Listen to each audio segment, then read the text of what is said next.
Sabendo primeiro isto, que nos últimos dias virão escarnecedores, andando segundo suas próprias concupiscências, e dizendo: onde está a promessa da sua vinda? Porque desde que os pais dormiram, todas as coisas permanecem como desde o princípio da criação. Eles voluntariamente ignoram isso. Pela palavra de Deus, já desde a antiguidade existiram os céus e a terra que foi tirada da água, e no meio da água subsiste, pelas quais coisas pereceu o mundo de então, coberto com as águas do dilúvio. 2 Pedro 3,6. Eu nasci quando ainda não havia abismos, quando não existiam fontes de águas, antes de serem estabelecidos os montes e de existirem colinas, eu nasci. Deus ainda não havia feito a terra, nem os campos, nem o pó com o qual formou o mundo. Quando Ele estabeleceu os céus, lá estava eu. Quando compassava um círculo sobre a superfície das águas profundas, quando colocou as nuvens em cima e estabeleceu as fontes do abismo, quando determinou as fronteiras do mar para que as águas não violassem a sua ordem, quando marcou os limites dos alicerces da terra, então eu estava com Ele e era o seu arquiteto. Era cada dia as suas delícias, alegrando-me perante Ele em todo o tempo. No princípio, criou Deus os céus e a terra era sem forma e vazia, e havia trevas sobre a face do abismo. E o Espírito de Deus se movia sobre a face das águas. E disse Deus: haja luz, e houve luz. E viu Deus que era boa a luz, e fez Deus separação entre luz e as trevas. E Deus chamou a luz dia, e as trevas chamou noite. E foi a tarde e a manhã o dia primeiro. E disse Deus: haja uma expansão no meio das águas, e haja separação entre águas e águas.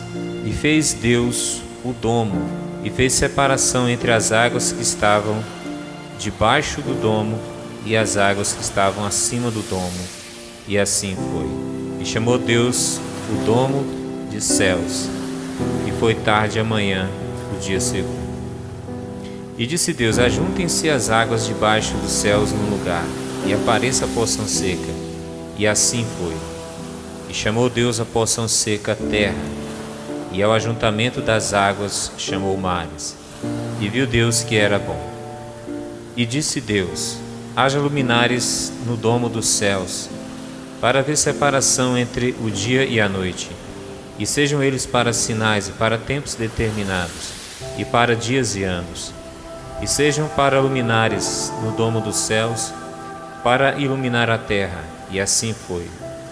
E fez Deus os dois grandes luminares, o luminar maior para governar o dia, e o luminar menor para governar a noite, e fez as estrelas.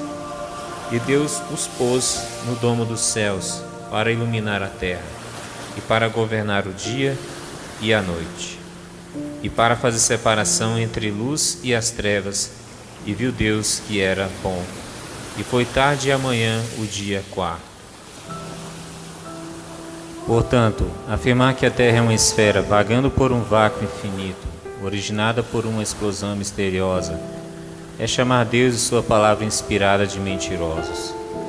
A Terra bola traz grande confusão na mente das pessoas ao tentarem compreender episódios como o dilúvio universal. A Terra não é um globo. Nossa Terra é plana. Um devoto estudo de qualquer questão de valor e fidelidade à evidência encontrada é a maneira que o Pai quer que investiguemos tudo. Com muito estudo, nós descobrimos que o modelo de Terra global é totalmente falso. Aquele que responde antes de ouvir é louco e vergonhoso. Provérbios 18:13.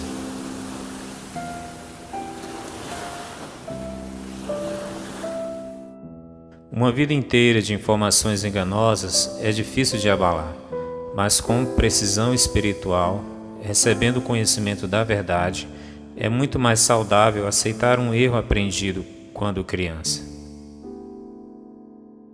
Oramos para que você também investigue segundo as maneiras do Criador, com a mente aberta e um coração honesto. A verdade nunca tem medo da investigação máxima. David Wardlaw Scott.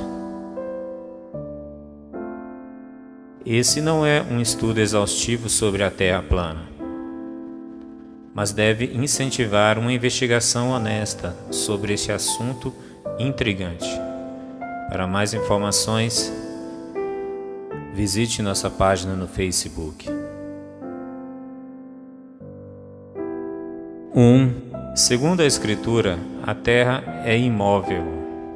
Trema perante ele, trema toda a terra, pois o mundo se firmará, para que não se mova. 1 Crônicas 16:30.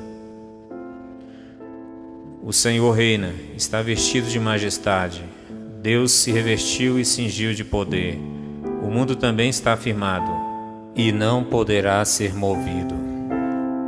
Salmos 93:1.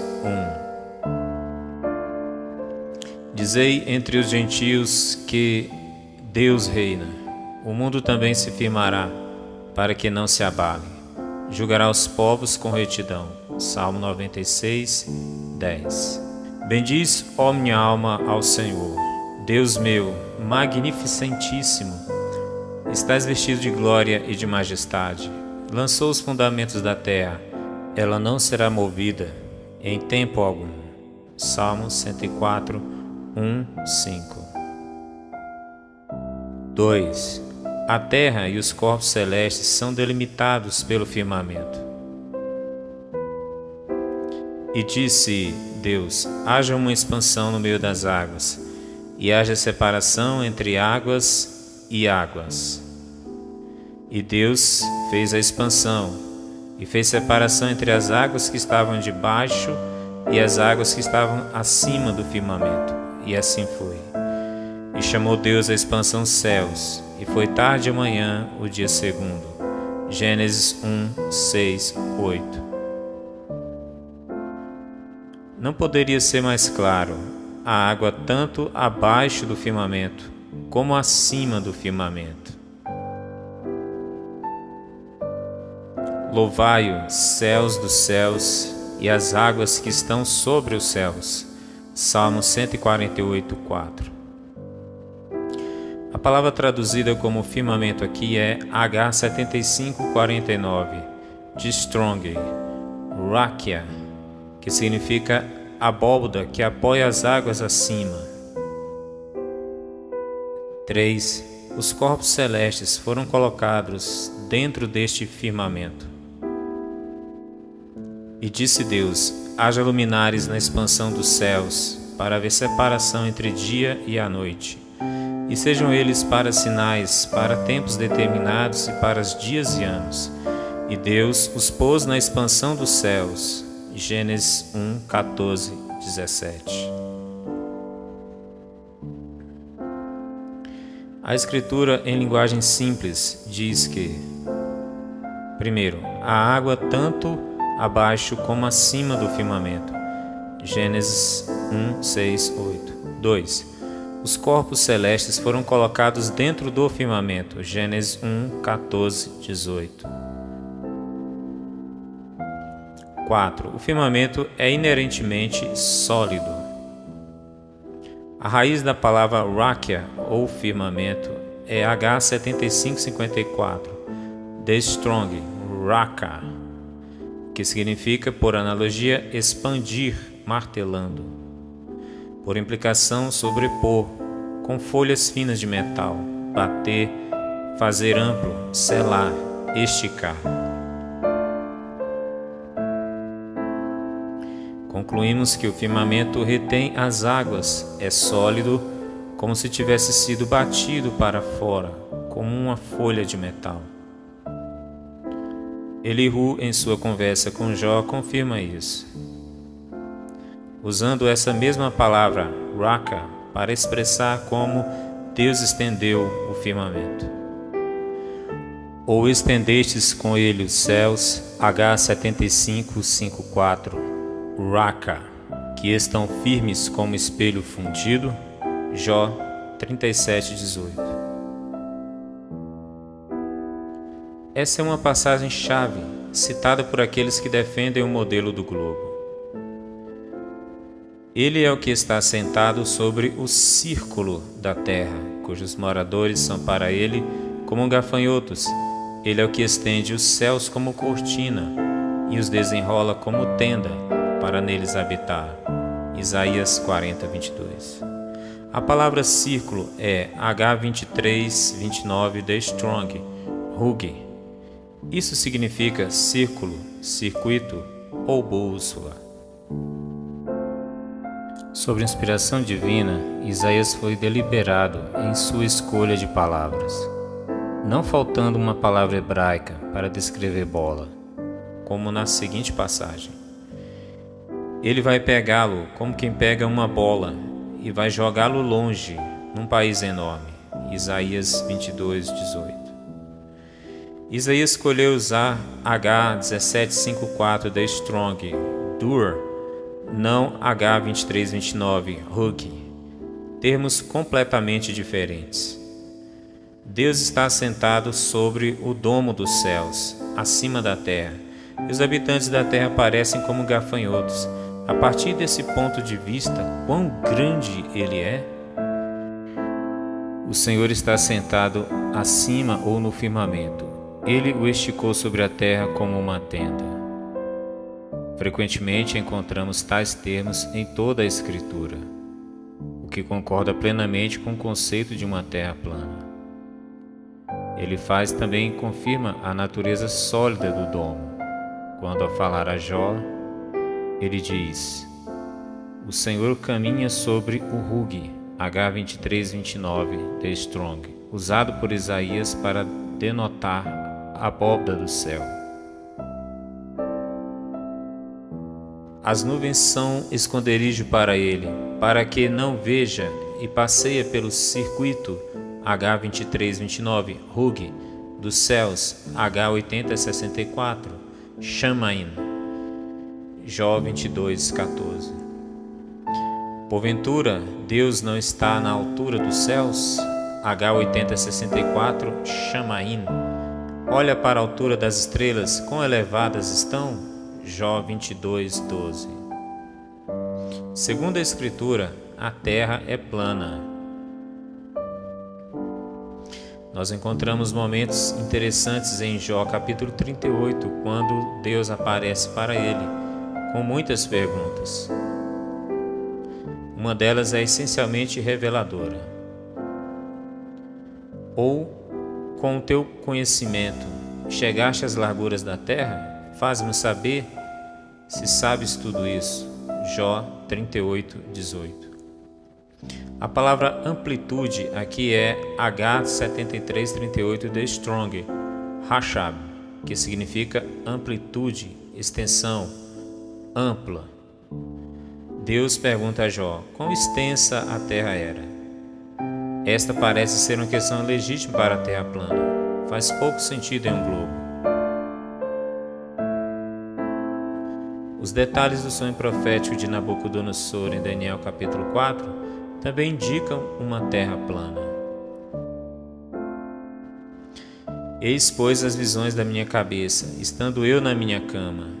Eu estava assim olhando, e vi uma árvore no meio da terra, cuja altura era grande. Crescia esta árvore e se fazia forte, de maneira que a sua altura chegava até ao céu, e era vista até os confins da terra. Daniel 4, 10, 11. Apesar disso ser apenas um sonho, apenas em uma terra plana, isso seria possível.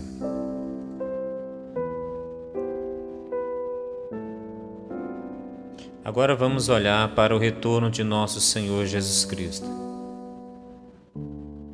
E havendo aberto o sexto selo, olhei, e eis que houve um grande tremor de terra, e o sol tornou-se negro como um saco de cilício, e a lua tornou-se como sangue, e as estrelas do céu caíram sobre a terra, como quando a figueira lança de si os seus figos verdes, abalada por um vento forte, e o céu retirou-se, como um livro que se enrola, e todos os montes e ilhas foram removidos de seus lugares, e os reis da terra, e os grandes, e os ricos, e os tribunos, e os poderosos, e todo servo e todo livre se esconderam nas cavernas e nas rochas das montanhas, e diziam aos montes e aos rochedos: Caí sobre nós, escondei-nos do rosto daquele que está sentado sobre o trono, e da ira do Cordeiro, porque é vindo o grande dia da sua ira, e quem poderá subsistir? Apocalipse 6, 12, 17. Eis que vem com as nuvens, e todo olho o verá, até mesmo os que os transpassaram. E todas as tribos da terra se lamentarão sobre ele. Sim, amém. Apocalipse 1, 7.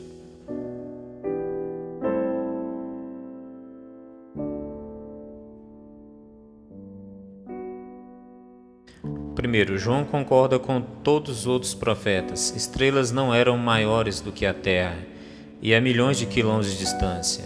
Uma estrela poderia destruir muitas terras. Note bem, João diz que as estrelas caíram para a terra e não se atiraram à terra. 2. Os céus, em seguida, se partem como um pergaminho. Apocalipse 6,14. Isso é consistente com o firmamento sendo esticado para fora, como uma cortina ou tenda, e não faria nenhum sentido se a terra fosse uma esfera. 3. Todos na terra verão Jesus vindo em glória. Apocalipse 1,7. Isso só faz sentido em uma terra plana, mas não em uma terra esférica. 4. Os impertinentes ímpios procurarão esconder-se da ira do Cordeiro e do rosto daquele que está assentado no trono. Apocalipse 6, 15, 16. Quando os céus são revertidos como um livro, o ímpio vê a face daquele que está sentado sobre o trono, acima do domo celestial, e vai procurar esconder-se. A Escritura afirma que, na segunda vinda de Jesus, os céus se desviarão como um livro que se enrola, e que todo olho o verá. Veja Apocalipse 1, 7, 6, 12 e 17. Isso não pode ser razoavelmente entendido dado o modelo global da Terra. Quando o céu é revestido, o ímpio atenta para Deus em seu trono e procurará se esconder de sua presença impressionante.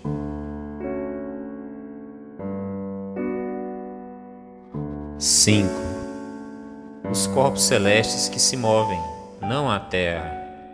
Josué falou com ele, na presença dos israelitas: Sol, fique parado em Gibeão.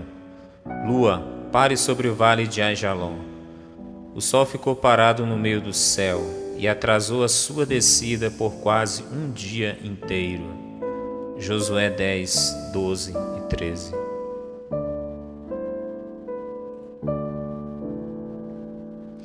Josué comanda o sol e a lua para ficarem parados, e o sol se deteve no meio do céu. Não é dito a terra para parar de girar, portanto temos que admitir a clareza nesta passagem. A ciência diz que a terra é que se movimenta.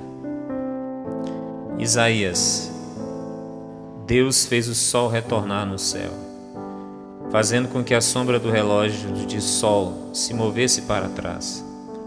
Eis que farei retroceder 10 graus a sombra lançada pelo sol declinante no relógio de Acás. Assim retrocedeu o sol os 10 graus que já tinha declinado. Isaías 38, 8. Isaías acreditava que o sol se movia, não a terra. Davi também acreditava que o sol se movia. Os céus declaram a glória de Deus e o firmamento anuncia a obra de suas mãos. Neles pôs uma tenda para o sol, o qual é como um noivo que sai do seu tálamo e se alegra como um herói a correr o seu caminho. A sua saída é desde uma extremidade dos céus e o seu curso até a outra extremidade, e nada se esconde ao seu calor. Salmo 19, 1 ao 6. Deus nos proíbe de fazer o testemunho dos profetas subservientes às teorias de homens falhos e caídos. Não é somente a Escritura que comprova a realidade da Terra plana. A evidência empírica é absolutamente esmagadora. Existem muitas evidências para o candidato honesto de verdade. Por exemplo, se a Terra fosse uma bola, Chicago, a 96 quilômetros, deveria estar debaixo de mais de 650 metros da linha do horizonte. Objeções sobre a superfície parecem válidas, mas falham miseravelmente sobre exame minucioso. Convidamos você a estudar cuidadosamente, com um coração honesto e compromisso determinado, para se curvar a evidência, onde quer que ela leve. Em vindo a soberba virá também a afronta, mas com os humildes está a sabedoria. Provérbios 11, 2. Aos amantes de falsas profecias e de falsa ciência, 2 Timóteo 6,20 nos diz: Ó Timóteo, guarda o tesouro que te foi confiado, tendo horror aos clamores vãos e profanos e às oposições da falsamente chamada ciência, a qual, professando-a alguns, se desviaram da fé. A graça seja contigo. Amém.